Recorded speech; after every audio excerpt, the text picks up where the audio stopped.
Всем привет! Меня зовут Александра, и вы на канале The Geckos «Все о жизни во Вьетнаме».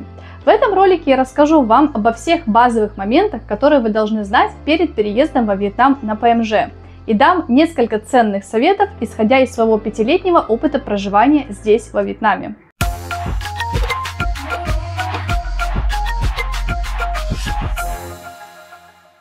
Начнем с визового вопроса. На данный момент Вьетнам открыт для туристов со всех стран мира. Вы можете оформить трехмесячную туристическую визу с пометкой «Single» для одноразового въезда в страну, либо «Multi» с возможностью выезда в течение срока действия визы. Виза оформляется самостоятельно на сайте миграционной службы Вьетнама. Ссылку на сайт я оставлю внизу в описании под видео. Срок рассмотрения визы от 5 до 14 рабочих дней. Виза нередко приходит на доработку, поэтому после внесения правок вам снова придется ждать одобренную визу от 5 до 14 рабочих дней. Я бы рекомендовала подавать заявку на визу минимум за месяц до предполагаемой даты въезда в страну. Так вы, вероятнее всего, попадете сюда по готовой туристической электронной визе. На моем канале есть более подробный ролик об оформлении туристической визы во Вьетнам. Вы можете посмотреть его здесь, где-то здесь. Если вы не хотите самостоятельно заморачиваться с заполнением анкеты на миграционном сайте и ждать визу долго, вы можете обратиться за помощью к местным миграционным агентам. Я оставлю несколько контактов в описании под видео. Особенно агенты будут полезны, если вы планируете прилететь во Вьетнам совсем скоро и не уверены, что успеете оформить визу до прилета. Как только электронная виза на въезд будет готова, она придет вам в формате PDF на почту. Советую ее распечатать, чтобы показать миграционному сотруднику в аэропорту. В аэропорту после прохождения миграционного контроля сразу проверяйте даты, которые вам поставили в паспорте на въезде во Вьетнам, чтобы они точно совпадали с датами в вашей электронной визе и не было неприятных неожиданностей. Электронную визу нельзя оплатить российскими банковскими картами, поэтому вы можете попросить помощи у друзей с международными картами других стран или посоветоваться с агентами по оформлению виз. Возможно, они смогут помочь вам в этом вопросе. С банковских карт, выданных в других странах, оплата визы проходит без проблем. Во Вьетнаме также действует безвиз для 13 стран, в числе которых Россия и Беларусь. Срок действия безвизового штампа 45 дней. Поэтому, если вы гражданин одной из этих стран и вы не хотите пребывать во Вьетнаме больше 45 дней, вы можете смело заезжать сюда по безвизу и не оформлять визу онлайн. Если вы хотите жить во Вьетнаме постоянно, у вас есть несколько путей. Первый – делать визаран каждые 3 месяца или каждые 45 дней, если у вашей страны есть безвиз с Вьетнамом и вы не хотите заморачиваться с оформлением e-визы. Для получения новой электронной визы вы либо выезжаете из страны, подаете заявку на новую e-визу из другой страны, ждете ее одобрения примерно пару недель и заезжаете обратно, либо пользуетесь услугами агентов, которые оформляют вам визу в ускоренном режиме и делаете с ними визаран до границы с Лаосом или Камбоджей одним днем. То есть просто пересекаете границу и заходите сразу обратно во Вьетнам. Те, у кого есть безвиз, могут делать такие однодневные визараны каждые 45 дней. Второй вариант – устроиться на работу официально, получить разрешение на работу и карту резидента Вьетнама или TRC на основании разрешения на работу. Так было лично у меня в Ханое, и хочу сказать, что это очень удобный работающий вариант. Вы можете вписать супруга и детей в ваш TRC, и они получат семейную визу на год с возможностью продления до конца срока действия вашего TRC. Карта резидента выдается сроком действия до 2 лет, также с возможностью продления, если вы продолжаете работать в этой же компании. Стоимость официального оформления TRC через миграционную службу $150. Однако ваша компания-работодатель может еще взять с вас деньги за нотаризацию документов, оформление разрешения на работу и прочие услуги. Поэтому стоимость всего оформления может быть выше. Еще один вариант – бизнес-виза, которая выдается сроком от 3 до 6 месяцев. Для ее оформления также нужна компания-спонсор, то есть работодатель, и она обычно является промежуточным этапом между туристической визой и TRC. Если вы, например, приехали в страну по туристической визе, нашли здесь работу и хотите оформить разрешение на работу, вам сперва нужно выехать из Вьетнама, получить приглашение на бизнес-визу от работодателя, затем заехать по ней во Вьетнам и дальше продолжать процесс оформления разрешения на работу и получения карты резидента. Это если говорить про официальный вариант. Есть также агенты, которые помогают получить бизнес-визу за деньги, но таких сейчас немного, поскольку в стране были случаи получения фейковых бизнес-виз. Следующий вариант – инвесторская виза. Это для тех, кто планирует открывать свой бизнес во Вьетнаме и у кого есть уставной капитал для этого. Инвесторскую визу лучше делать через проверенных агентов. Контакты некоторых из них вы найдете в описании под видео. видео. Эти агенты также могут помочь в оформлении TRC на 2 года, если вы не хотите искать компанию во Вьетнаме и официально трудоустраиваться сами. Но такой вариант стоит денег и нужно быть готовым заплатить, если не хотите постоянно визаранить. И самый простой, но в то же время самый сложный вариант – это жениться на вьетнамке или выйти замуж за вьетнамца. Конечно, такой вариант далеко не для всех, но бонусом вы получаете вид на жительство во Вьетнаме на 5 лет с возможностью продления. Реально ли получить гражданство или постоянный ВНЖ во Вьетнаме? К сожалению, на данный момент такой опции нет. Даже если вы постоянно проживаете в стране, имеете крепкую семью с местными жителями, максимум, на что вы можете рассчитывать, это долгосрочный 5-летний TRC с правом продления. Покупка недвижимости также не дает никаких оснований для получения постоянного ВНЖ или гражданства. Для удаленщиков также пока нет никакой Nomad визы, а для пенсионеров пенсионной визы. Сколько нужно денег для жизни во Вьетнаме? Если вы планируете оставаться во Вьетнаме надолго, вы обязательно должны иметь с собой достаточно денег. Это может быть финансовая подушка или удаленная работа, которая сразу будет приносить вам доход после переезда. В 2019 году переезд во Вьетнам был объективно в разы проще и дешевле, чем сегодня.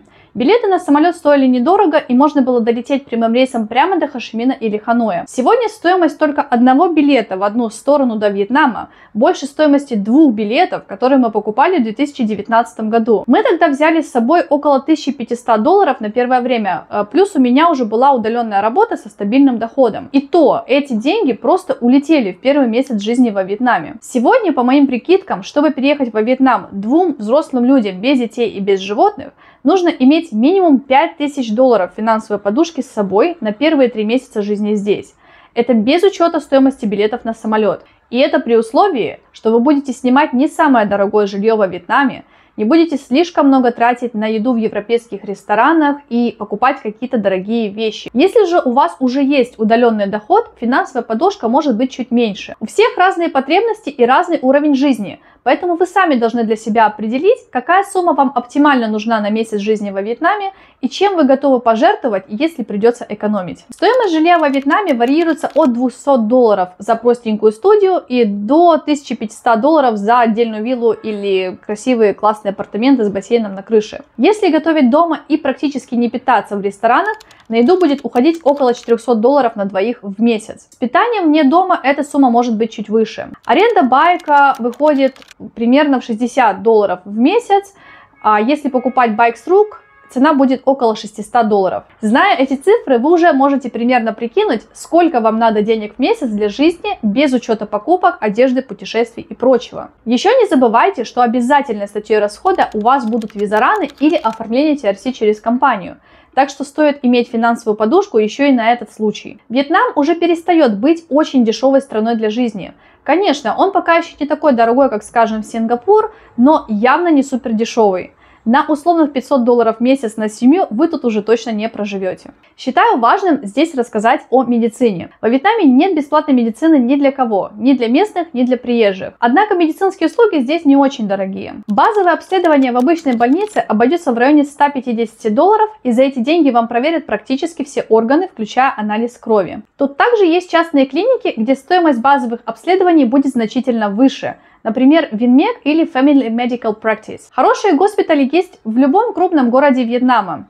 В международных госпиталях вам предоставят англоязычного переводчика для общения с вьетнамскими врачами. В некоторых из них возможен русскоязычный переводчик. Например, есть клиника Viet Nha в Ханое, где с вами будут общаться на русском языке. Или международный госпиталь Тху Кук в Ханое, где все общение будет проходить на английском языке. Если у вас нет серьезного заболевания и нужно обычное простое базовое обследование, можно попробовать общаться на вьетнамском через Google переводчик. Обычно так происходит в классических простых вьетнамских больницах, но этот вариант не всегда удобен.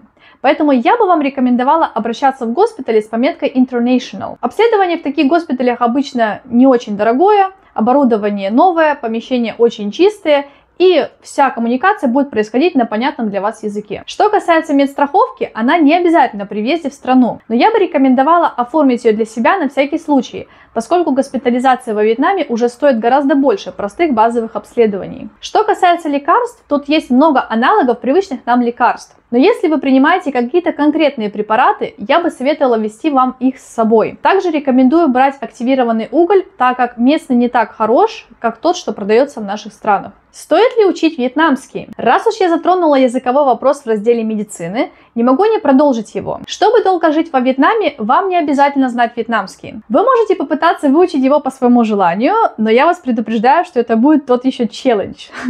Для комфортной жизни здесь достаточно владения английским на хорошем уровне. Если вы планируете жить в Ханое или Хошимине, английский язык должен быть обязательно, так как вам будет очень тяжело решать все вопросы исключительно через Google переводчик. Многие вьетнамцы в крупных городах уже довольно неплохо говорят на английском, поэтому с ними вполне возможна коммуникация без переводчика. Если же вы знаете только русский язык, вам лучше всего будет выбрать для жизни города на юге Вьетнама, такие как Ничанг, Муйне или Вунгтау, где много вывесок на русском языке, много кафе и магазинов с русскоязычными продавцами, и работают вьетнамцы также со знанием русского языка. Но вообще я бы крайне рекомендовала выучить английский хотя бы на среднем уровне. Он вам пригодится в любой стране, куда бы вы сегодня не эмигрировали. Как арендовать жилье во Вьетнаме? Вы можете искать жилье во Вьетнаме через специальные группы на Facebook. Вы вводите название города и Apartment for Rent, например, Hanoi Apartment for Rent, и Facebook вам сразу выдаст несколько групп по аренде жилья в Ханое. В них оставляете пост с вашими пожеланиями по жилью и бюджетом, который вы готовы на него потратить. И далее вам в личку будут писать агенты и скидывать разные варианты квартир. Или разные варианты жилья в целом. Если вы уже во Вьетнаме, вы можете пройтись пешком по району, где планируете снять жилье, и поискать дома с надписью Apartment for Rent. Такой вариант хорошо работает в курортных городах, таких как, например, Дананг, Ничанг или Муйне. В Ханое или Хошимине лучше все-таки искать жилье через специальные группы на Facebook. Вы можете арендовать жилье во Вьетнаме помесячно или с долгосрочным контрактом. В хороших жилых комплексах хозяева квартиры обычно просят оплату депозита плюс оплату квартиры за 3 месяца вперед, если вы планируете жить в этой квартире долго. Срок действия контракта в хороших комплексах обычно 1 год. В обычных домах действие контракта может быть от 3 месяцев или в зависимости от вашей договоренности. Также, если для вас принципиальная оплата помесячно, можно найти хозяина квартиры, который будет готов принимать у вас оплату помесячно. Однако депозит в размере оплаты за 1 месяц вы будете оставлять в любом случае, так как здесь это нормальная практика. Также при заселении хозяин квартиры обязан вас зарегистрировать по месту проживания на сайте полиции. То же самое обязаны делать отели, даже если вы просто приехали во Вьетнам на время как турист. Это обязательный закон, который действует на территории Вьетнама, и вы должны о нем знать. Где могут работать иностранцы во Вьетнаме? Самый распространенный вариант – учитель английского языка в школах и детских садиках. Также в Хошимине бывают вакансии для айтишников, а в городе Вунгтау для тех, кто задействован в нефтегазовой промышленности. В Ханое есть несколько крупных международных заводов и предприятий, куда также могут приглашаться иностранные специалисты. Например, во вьетнамской компании Vinfast, которая занимается разработкой электромобилей, работают наши русскоязычные инженеры и IT-специалисты. В Ничанге или Муйне возможна работа в кафе, ресторанах или туристическом секторе. Но вакансий обычно там немного, а зарплаты довольно низкие по местным меркам. Вы также можете открыть собственное дело во Вьетнаме или организовать бизнес. Например, стать инструктором по йоге, парикмахером, мастером по наращиванию ресниц, фитнес-тренером. Такие услуги здесь востребованы, а вьетнамцы не всегда оказывают их качественно на приемлемом нам уровне. В целом, ограничений для ведения такой деятельности во Вьетнаме нет, как, например, в Таиланде. Если вы не инженер и не айтишник и не хотите преподавать английский, самый оптимальный вариант – переезжать сюда с уже готовой удаленной работой, либо с пассивным доходом, который обеспечит вам проживание во Вьетнаме. Большинство рабочих мест вьетнамцы отдают своим же гражданам и предпочитают здесь видеть иностранцев только как высококвалифицированных специалистов. Какие документы брать с собой во Вьетнам? Если вы планируете в дальнейшем работать во Вьетнаме, оформлять долгосрочную визу или открывать собственную компанию, вам нужно иметь следующий список документов с собой: паспорт, свидетельство о рождении детей, свидетельство о браке, международные водительские права, диплом о высшем образовании, справка или трудовая книжка с официального места работы, это если вы собираетесь оформлять разрешение на работу во Вьетнаме. Справка должна быть выдана по той же специальности, на которую вы планируете устраиваться на работу во Вьетнаме.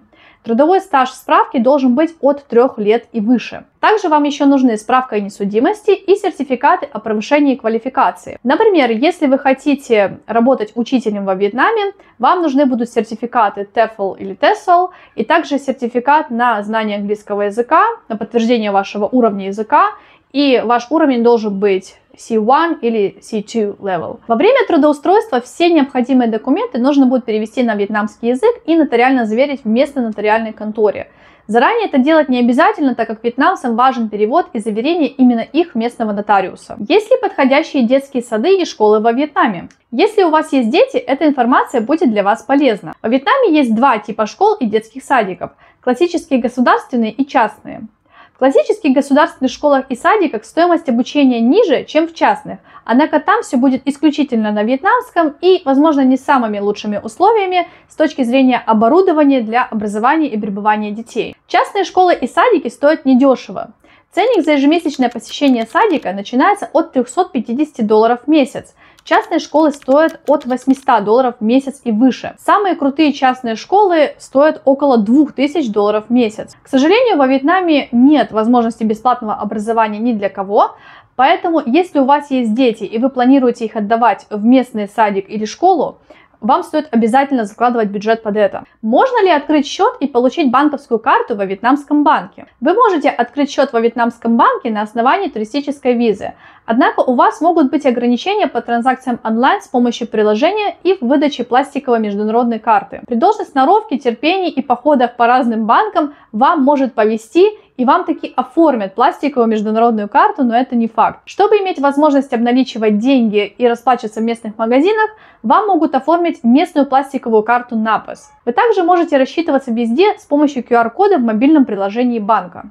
Во Вьетнаме не работают российские карты на оплату в магазинах и снятие наличных с банкоматов. Есть список банкоматов, где вы можете снять деньги с карты МИР, но он очень ограничен. Советую брать с собой деньги наличкой в долларах, либо же по возможности заводить международную карту в банке другой страны, чтобы иметь возможность здесь ею пользоваться. И напоследок, хотелось бы немного рассказать о местных особенностях. Если вы очень боитесь крыс и насекомых и брезгливо к ним относитесь, подумайте, сможете ли вы жить во Вьетнаме. Бегающие крысы на улицах, летающие тараканы и большие жуки, комары, летучие мыши, муравьи в доме будут сопровождать вас в любом городе Вьетнама. Также будьте готовы к мусору в некоторых местах на улицах, высокой влажности круглый год, довольно жаркому лету и очень холодной по ощущениям зиме, особенно если вы планируете жить в Ханое или других северных городах Вьетнама. Во Вьетнаме есть городской транспорт в виде автобусов, но он далеко не всегда удобен для перемещений. В Ханое есть одна линия метро, но она пока не покрывает все нужды города. Поэтому будьте готовы арендовать или покупать байк, арендовать машину или регулярно пользоваться такси для перемещений по городу. Вот такой получился обзор основных моментов из жизни во Вьетнаме, которые пригодятся вам в процессе переезда сюда на ПМЖ. В одном из следующих роликов я планирую рассказать о плюсах жизни во Вьетнаме и почему многие экспаты выбирают именно эту страну для долгосрочной жизни. Если вам понравилось видео, обязательно ставьте ему лайк и делитесь с друзьями. Если у вас остались вопросы по переезду во Вьетнам, пишите их в комментариях, я с удовольствием вам отвечу. Также подписывайтесь на канал, чтобы не пропустить следующие ролики про Вьетнам. Всем пока-пока, до новых встреч!